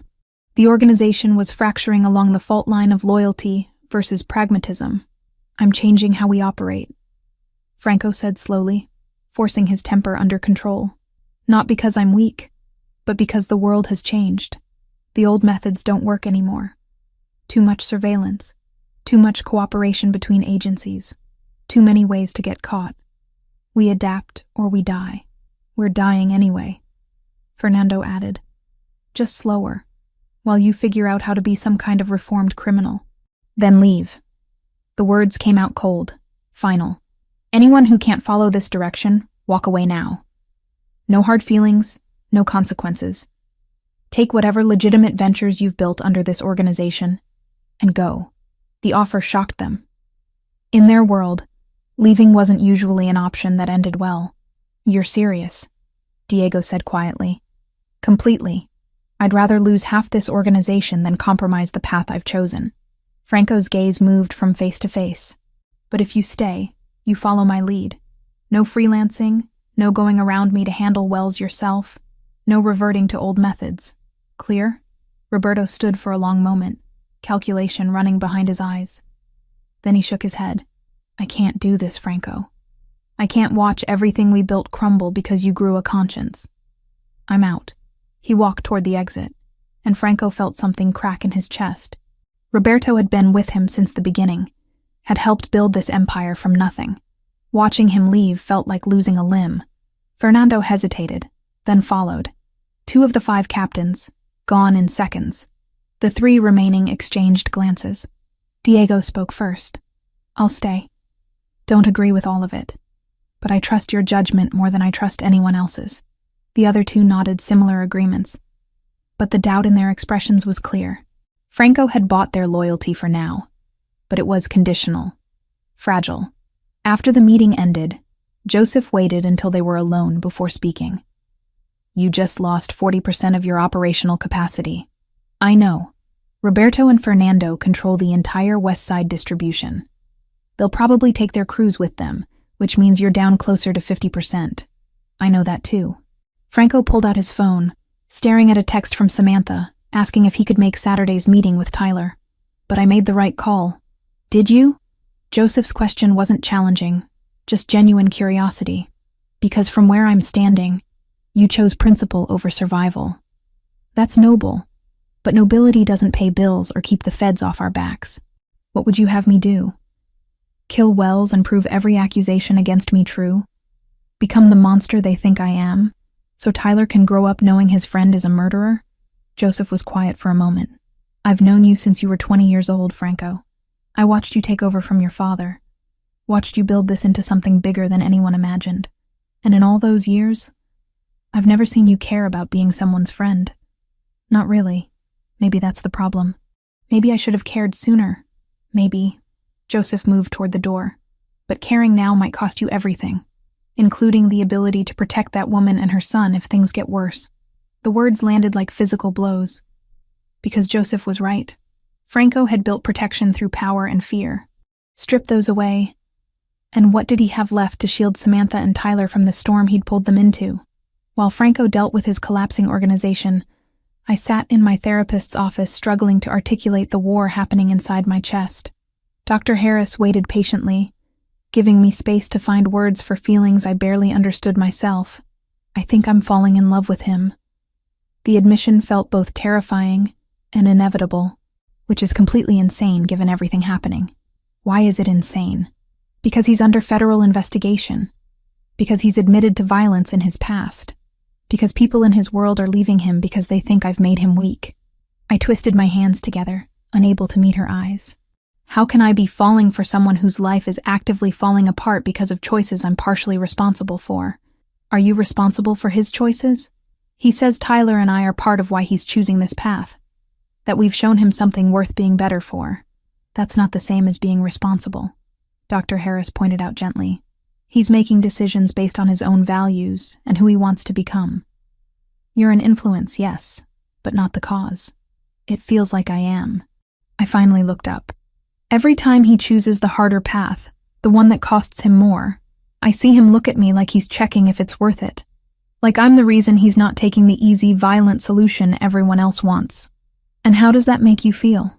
Terrified, honored, guilty, all of it at once. I exhaled shakily. What if he loses everything trying to be someone worthy of being around Tyler?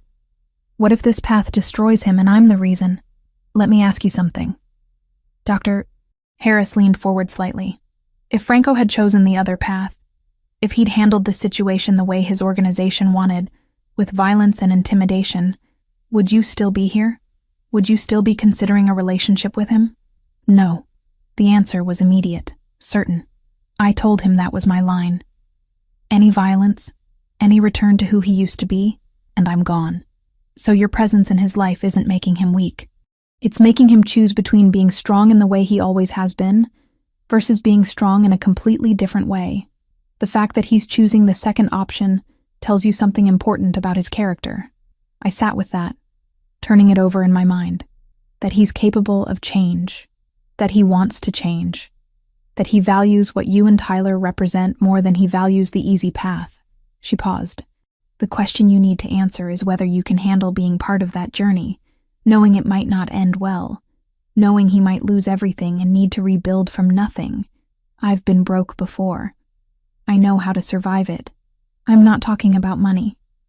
I'm talking about watching someone you care about struggle, possibly fail, while knowing your presence is part of what's making it harder for him. The weight of that settled over me. I don't know if I'm strong enough for that. Then maybe that's what you need to figure out before this goes any further. 2 nights later, I found myself at Franco's penthouse again. Though I couldn't have explained what drove me there, Tyler was with Patricia for the evening, giving me rare freedom. I could have gone anywhere, done anything. Instead, I stood in Franco's living room watching him pour wine with hands that shook slightly. Bad day? I asked. Bad week. Bad month, really. He handed me a glass, his fingers brushing mine briefly. Roberto and Fernando took their cruise, just like Joseph predicted. I'm down to about 40% operational capacity. The investigation is getting more aggressive. Wells leaked more information to the press connecting me to cases I had nothing to do with. And my attorney thinks the FBI is building toward formal charges within 60 days. I'm sorry. Don't be. He took a long drink. This is what choosing differently looks like. It's not pretty or easy or victorious. It's just hard. I moved to stand beside him at the windows overlooking the park. Do you regret it? Every single day. He turned to look at me, and the rawness in his expression stole my breath. But I'd make the same choice again because the alternative is losing the only thing that's made me feel human in 17 years. Tyler. You. The word hung between us. Both of you. but mostly you. Tyler reminds me what innocence looks like, what's worth protecting. But you, Samantha, you make me want to be someone who deserves protecting something that pure. My heart hammered against my ribs. Franco, I know. Bad timing. My world's collapsing. I have nothing to offer you except complications and danger. But I need you to know, before this gets worse, that you're the reason I'm fighting this way. Not because you forced me to, but because you showed me there was another option. I set down my wine glass with deliberate care, then reached up to cup his face between my hands. Ask me. Ask you what? What you said you would ask when I was certain, when there was no doubt. I held his gaze. Ask me now. Understanding dawned in his dark eyes, followed by something like fear. Are you certain? Because once I do this, once we cross this line, there's no going back to before. I've been certain for weeks. I'm just tired of waiting for the perfect moment when everything's resolved. Maybe this is the perfect moment.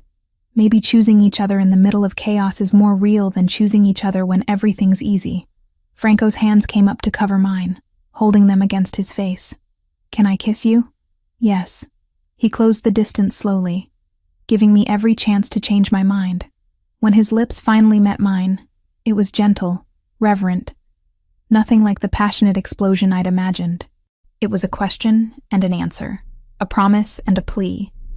Every complicated emotion between us distilled into a single perfect moment of connection. When we finally pulled apart, Franco rested his forehead against mine, breathing unsteady. I'm going to fight for this. For us. Whatever it takes, I'll find a way through that doesn't require me to become someone you can't accept. I know you will. I believed it completely, despite every rational reason not to. And I'll be right here while you do. Outside, the city glittered with possibility and danger in equal measure. Somewhere in those buildings, Brandon Wells plotted his next move. Federal agents built their case. Yakuza representatives negotiated alliances. The storm was still coming, still gathering strength. But for one moment, standing in Franco's arms with the taste of him still on my lips, I let myself believe we'd find a way to weather it together. The decision came to Franco in the quiet hours of a Thursday morning, sitting in his attorney's office while rain streaked down the floor-to-ceiling windows. Lauren Mitchell had laid out 3 cardboard boxes worth of evidence on her conference table, each folder representing another thread the FBI was pulling. They're building toward RICO charges, Lauren said, tapping a thick file. Racketeering, money laundering, conspiracy. They have financial records someone fed them, witness statements from people you've never met, surveillance photos going back 18 months. This isn't a fishing expedition anymore, Franco. They're preparing for prosecution. How long do I have? Realistically, 30 to 60 days before formal charges. Maybe less if they think you're a flight risk. She poured coffee from a carafe, her hands steady despite delivering news that would destroy most people. We can fight this. I have a good team. We'll challenge every piece of evidence, tie them up in motions for years. But I need you to be honest with me about what they might find if they keep digging. Franco thought about the warehouse meetings, the cash transactions, the agreements made in back rooms with men whose names never appeared on official documents. 20 years of careful insulation, layers between himself and anything prosecutable. But no system was perfect, and Wells had found the cracks. They'll find discrepancies, payments that don't quite match invoices, property transfers that look questionable under scrutiny. Nothing that definitively proves criminal activity, but suspicious patterns that fit their narrative. Can we explain those patterns? With enough legal creativity, probably. But it'll be expensive, time-consuming, and there's no guarantee we win. He stood, moving to the window. Manhattan stretched below, indifferent to his crisis. What if there was another option? Lauren's expression shifted, professional curiosity replacing the careful neutrality she'd maintained. What kind of option? The kind where I give them something bigger than me. Something valuable to their investigation that makes my small-time operations look irrelevant. You're talking about cooperation. She set down her coffee carefully. Franco, that's a massive step. Once you go down that road, there's no coming back. Your organization will fracture completely. People who've been loyal for decades will see it as betrayal. My organization is already fracturing. I've lost 2 captains and their entire crews. The people who stayed are 1 bad week away from jumping ship." He turned to face her. "What I'm asking is this. If I had intelligence about a larger criminal enterprise, one that's been trying to expand into U.S. territory, would federal prosecutors be interested in a deal?" Lauren leaned back in her chair, fingers steepled beneath her chin. "Depends on the intelligence. Would need to be verified, substantial, and lead to actual prosecutions. But yes, if the information was valuable like that, DOJ might be willing to negotiate. Archive the investigation against you, seize assets, supervision going forward, but no prison time. The Yakuza Yamaguchi has been trying to establish operations in New York for 5 years. I have documentation of their money laundering routes, names of American officials receiving bribes, details of human trafficking operations they're running through West Coast ports." Franco pulled out his phone, scrolling to encrypted files he'd been collecting as insurance for years.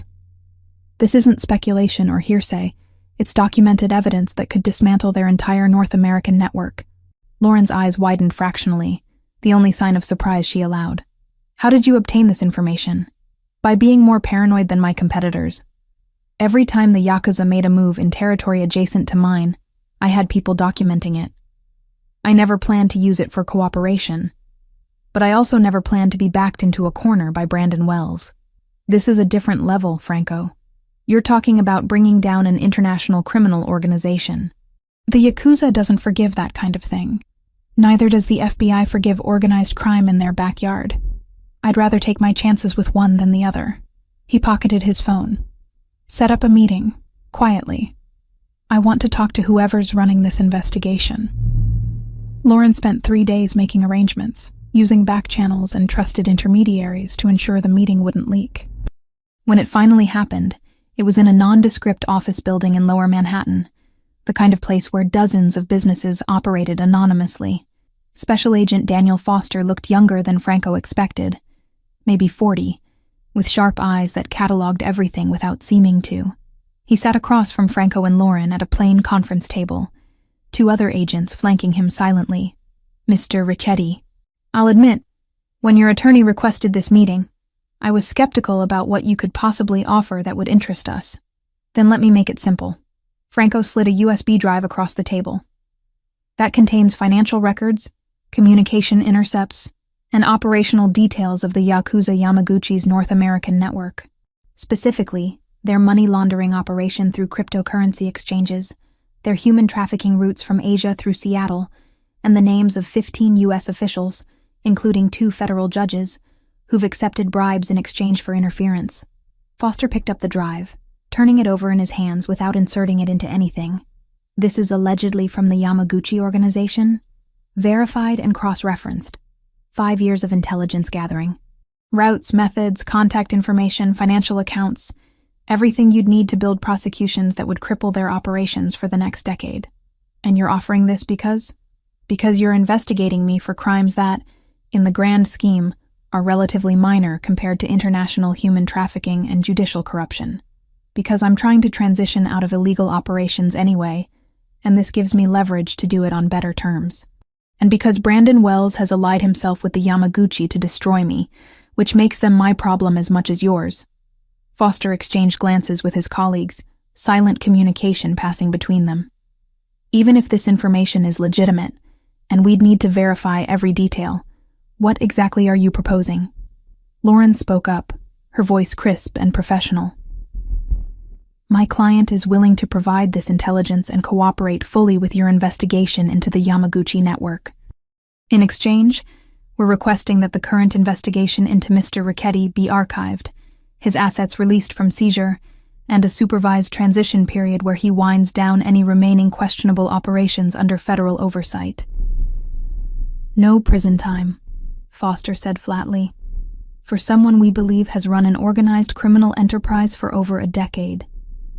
For someone who's providing you with evidence that will lead to dozens of prosecutions more significant than anything you could build against him," Lauren countered. "The cost-benefit analysis here is clear, Agent Foster. You can spend years trying to convict my client on charges that might not stick, or you can use what he's offering to take down an international organization that's been operating with impunity on U.S. soil." Foster set the drive down, folding his hands on the table.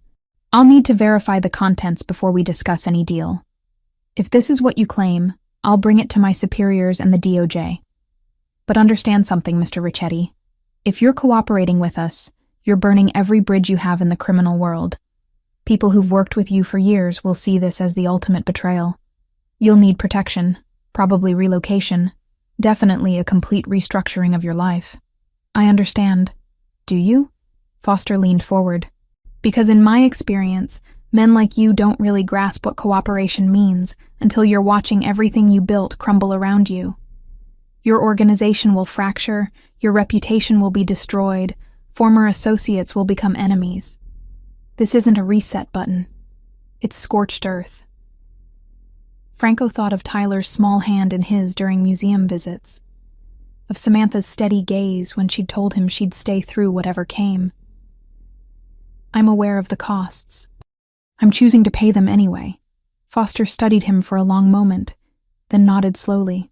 We'll be in touch within 72 hours. The verification process took 6 days. Franco spent them in a state of suspended animation, meeting with Tyler and Samantha as if nothing had changed while his entire future hung in federal hands. He didn't tell them about the meeting with Foster, couldn't bring himself to voice the possibility until it was real. On the 6th day, Lauren called. They want the deal. DOJ approved it. You provide full cooperation, testify if needed, turn over all documentation. In exchange, investigation archived, assets released minus a $2 million civil forfeiture, and 3 years of supervised probation, where you report quarterly on business operations. Franco closed his eyes, relief and dread washing over him in equal measure. When do they want to start? Tomorrow. They're moving fast, want to hit the Yamaguchi network before anyone realizes where the intelligence came from. She paused. Franco, this is going to get ugly.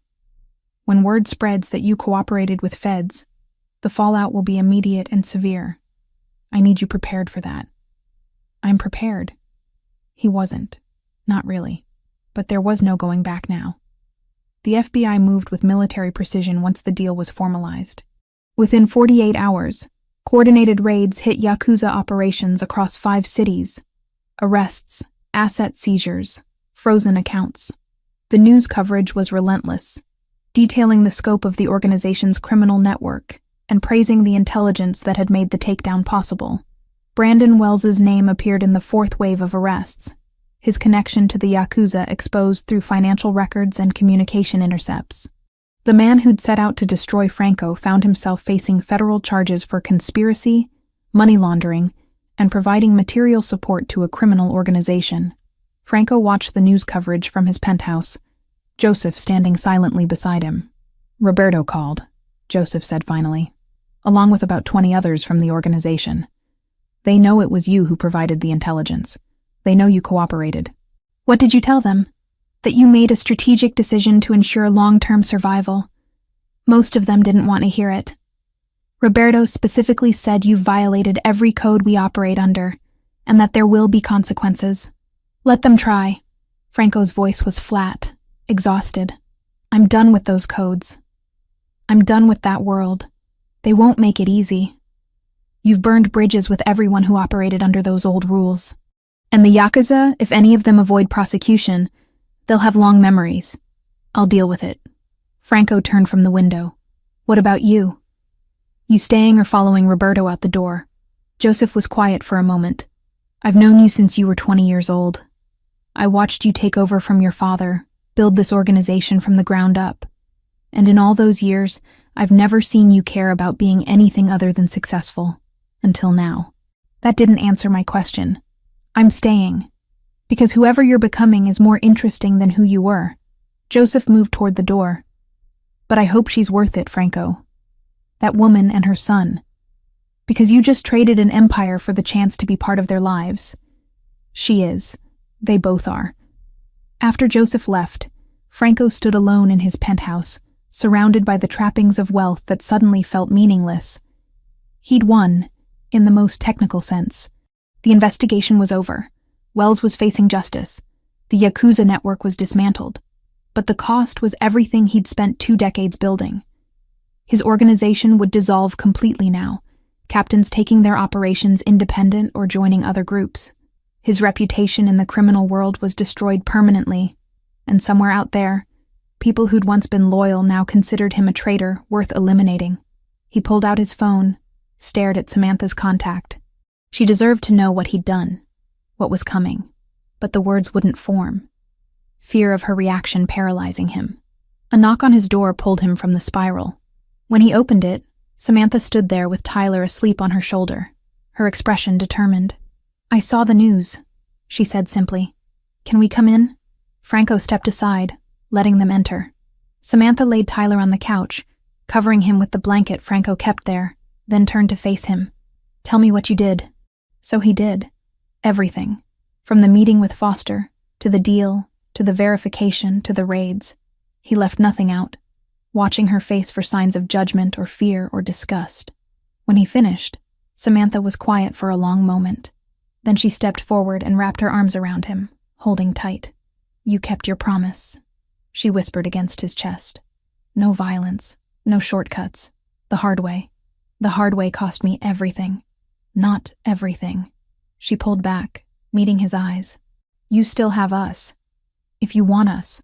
Franco's hands came up to frame her face, thumbs brushing away tears he hadn't realized were falling down his own cheeks. "That's all I want. All I've ever wanted since I met you both." She kissed him then, fierce and claiming, a promise sealed without words. When they finally separated, Tyler was watching from the couch, his blue eyes serious and evaluating. Franco knelt beside him. "Hey, buddy. You okay?" Tyler studied him for a moment, then reached out and touched Franco's face gently, deliberately, a gesture of comfort, of understanding beyond words.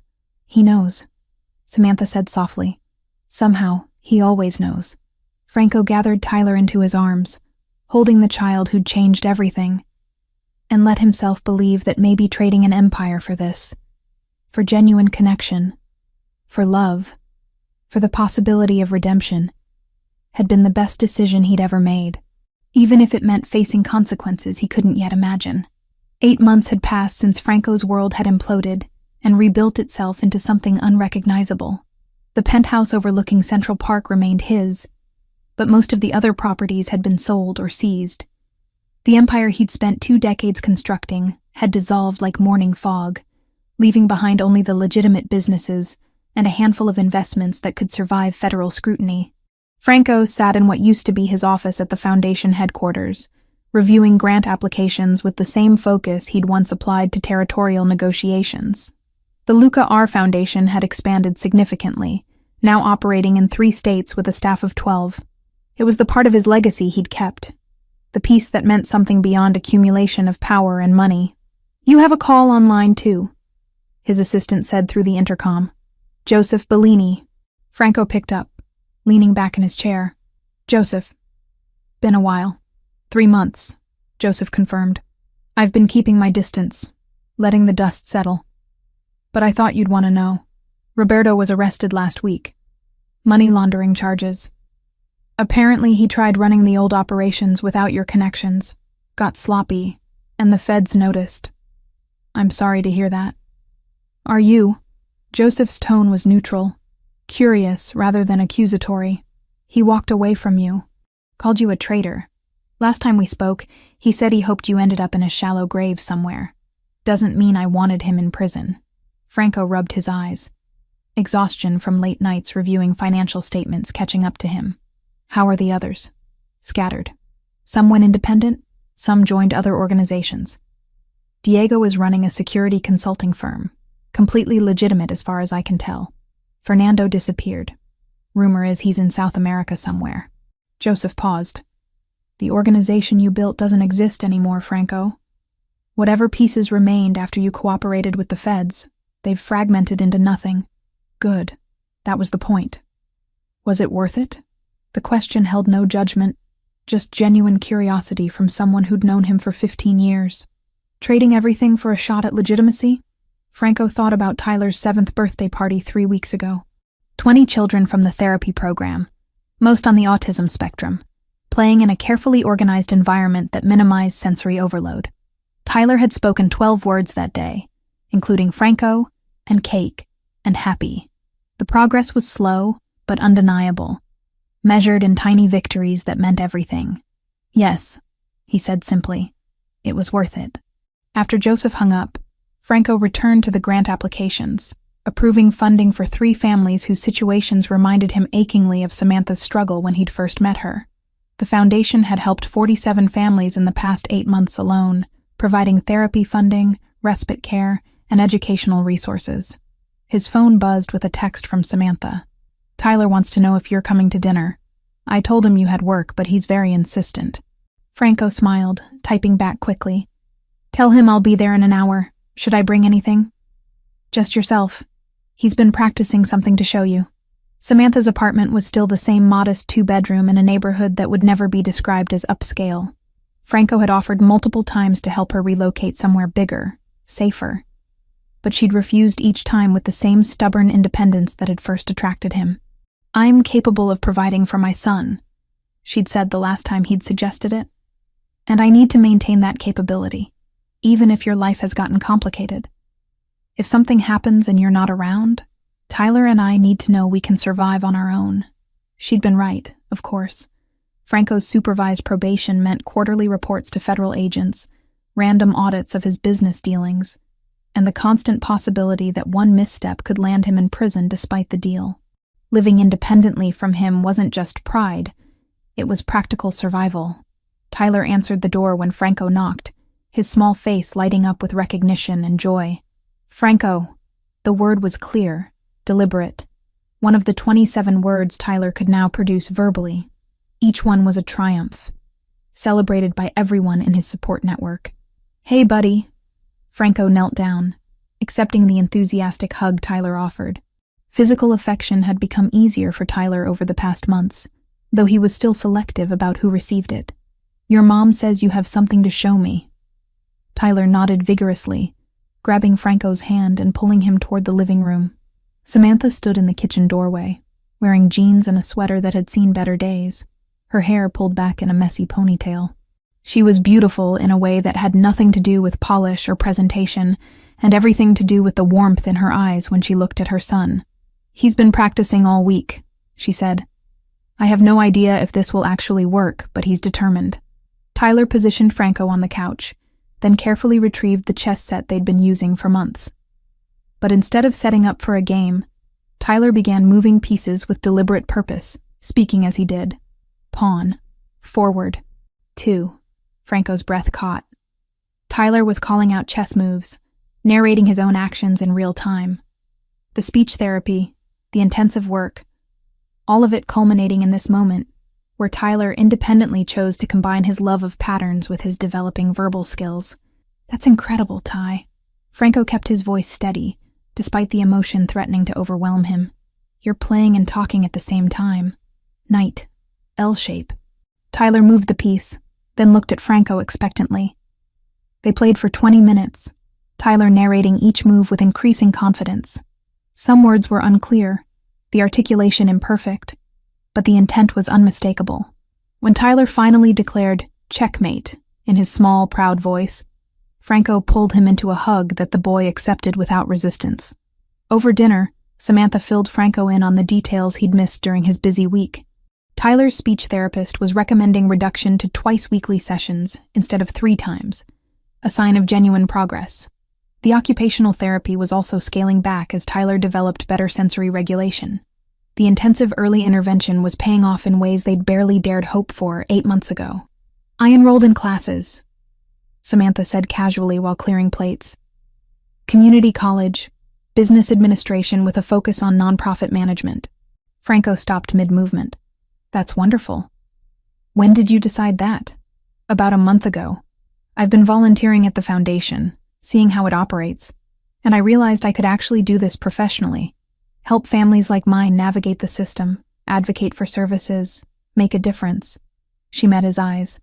"I'm still working part-time at Marcello's, but I want something more. Something that matters beyond paying bills. You'd be brilliant at it." Franco meant it completely. Samantha had a natural talent for cutting through bureaucratic nonsense and focusing on practical solutions.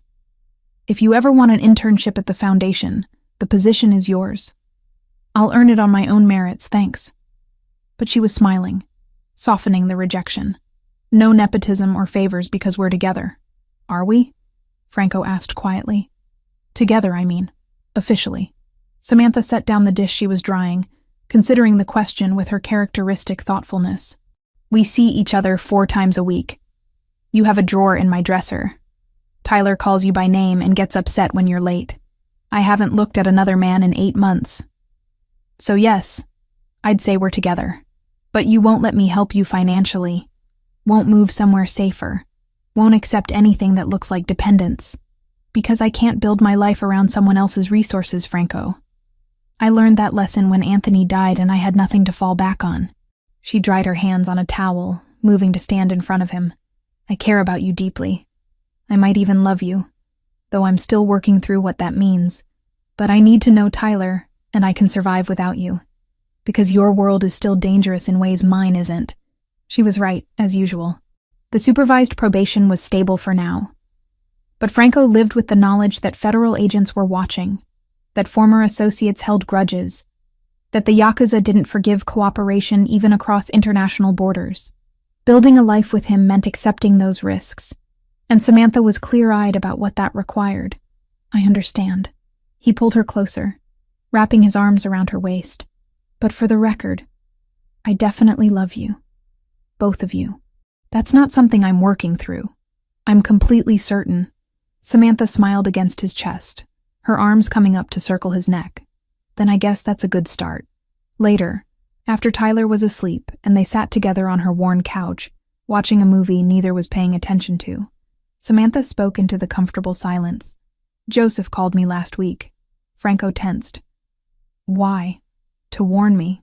He said there are still people angry about your cooperation, that I should be careful, that Tyler and I might be vulnerable because of our relationship with you. She felt Franco start to pull away and held him tighter.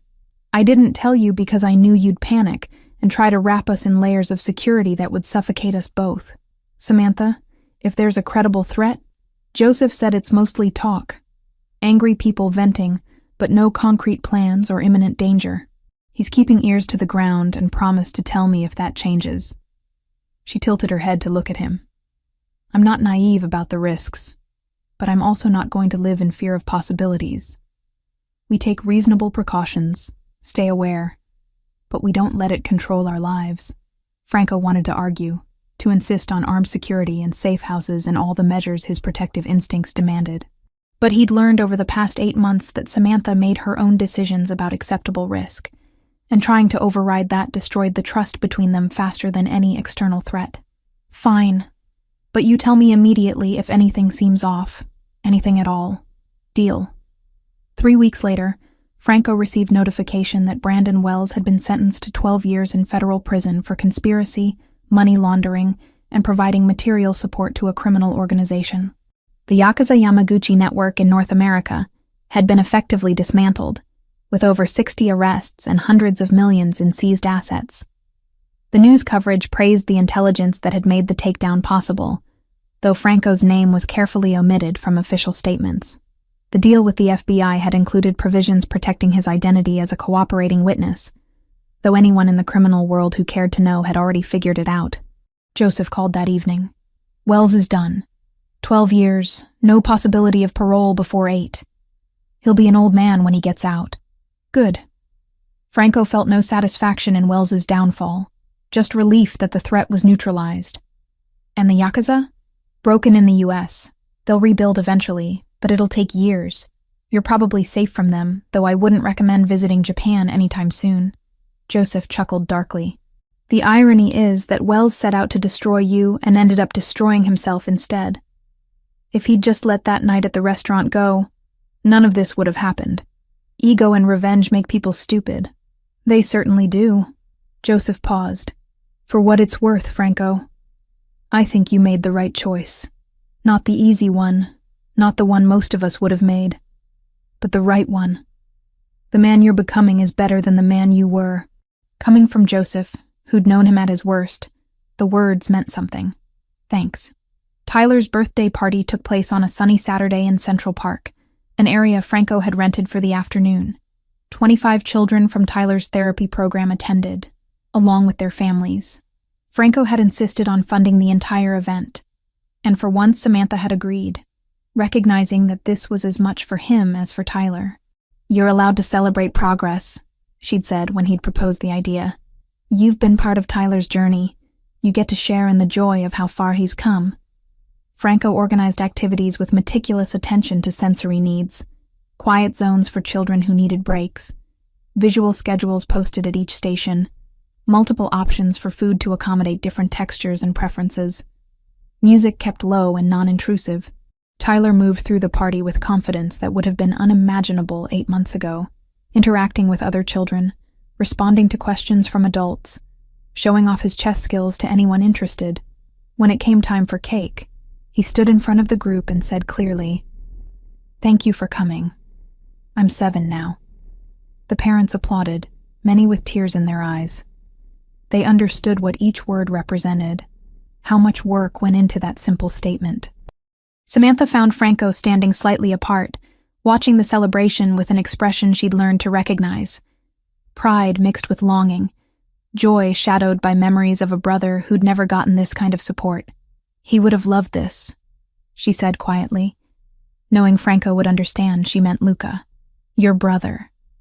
He would have loved seeing all these kids celebrated for exactly who they are.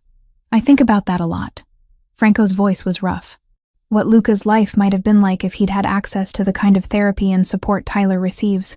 If people had seen his potential instead of just his limitations. "You're giving that to other children now.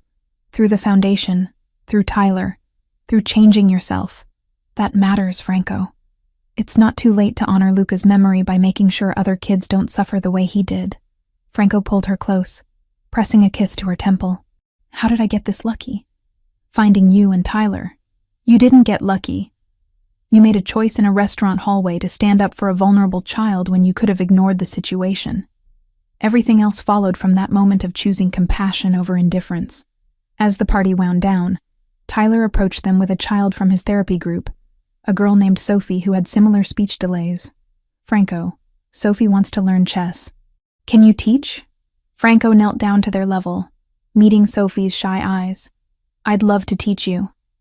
Should we start with how the pieces move?" Sophie nodded, and Tyler grabbed Franco's hand, pulling him toward where the chess set waited. Samantha watched them go. This man who'd once commanded through fear now patiently explaining knight movements to 2 7-year-olds who struggled with verbal communication. Later, as they walked back to Samantha's apartment with Tyler between them holding both their hands, Franco felt something settle in his chest. Peace, maybe. Or just the absence of the constant tension that had defined his life for 2 decades. "I got the quarterly report results from my probation officer," he said, as they waited for a crosswalk signal. "Clean across the board. She said if I maintain current trajectory, I might qualify for early termination of supervision in 18 months. "That's wonderful." Samantha squeezed his hand. "What happens after that?" "I don't know." Franco looked down at Tyler, who was watching pigeons with intense focus. "Maybe I just keep doing this. Running the foundation, helping families, being present for the people I care about. Novel concept for me. Living without a grand plan for accumulation of power. Sounds pretty good to me." Tyler looked up at both of them, his expression serious. "Ice cream?" They laughed, the sound carrying across the city noise. Tyler had learned to ask for things he wanted, to communicate needs and desires verbally. Another small victory in a journey filled with them. "Yeah, buddy," Franco said. "We can get ice cream." As they walked toward the ice cream shop Tyler favored, Franco reflected on the distance he'd traveled in 8 months. From a man who solved problems with violence to someone who sat on park benches teaching chess. From an empire built on fear to a foundation built on compassion. From someone who'd spent 17 years running from grief to someone finally learning to honor his brother's memory through action instead of guilt. The path ahead wasn't certain. Threats still existed. Probation supervision continued, and building legitimate businesses from the ashes of criminal enterprise was proving harder than he'd anticipated. But walking through Manhattan with Samantha's hand in his and Tyler's delighted chatter about ice cream flavors filling the air, Franco decided that uncertainty was acceptable. He'd chosen this, all of it. The hard path, the transformation, the risk of caring deeply about people who could be hurt by his past. And he'd choose it again every single day. Because happiness, Franco was learning, wasn't about having everything under control. It was about finding people worth changing for and then doing the work to become someone who deserved them. The rest was just details to figure out along the way. The end.